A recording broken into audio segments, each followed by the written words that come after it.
এবার নিমফুলের মধু ধারাবাহিকে ফিরতে চলেছে অভিনেত্রী কাঞ্চনা মৈত্র। কোন চরিত্রে ফিরছে বিস্তারিত জানতে ভিডিওটি শেষ পর্যন্ত দেখুন। বাংলা সিরিয়ালের অত্যন্ত জনপ্রিয় খল অভিনেত্রী হলেন কাঞ্চনা মৈত্র। তাকে জি বাংলার জগৎযাত্রী ধারাবাহিকে দেখা গেছে।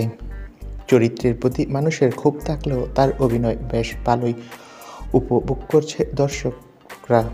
অভিনেত্রীর কথায় পজিটিভ চরিত্র মানুষ যেমন ভালোবাসে তেমন আমাদের কর্তব্য অভিনয় করে মানুষকে রাগিয়ে দেওয়া। ভিলেন রূপ দেখে মানুষ যদি মিষ্টি কথা বলে তাহলে অভিনয় করলাম না। জাগৃতি চরিত্র সম্পর্কে অভিনেত্রী বলেন, জাগৃতির মতো যারা ভাবে ক্ষমতা টাকা পয়সা দিয়ে কিনে নিতে পারে তথাকথিত আন্ডার প্রাইজদের সম্মান দেওয়ার প্রয়োজন নেই, এরকম মানুষ আমাদের আশেপাশে অনেক রয়েছে যারা জীবনে লড়াই করে উঠেছেন।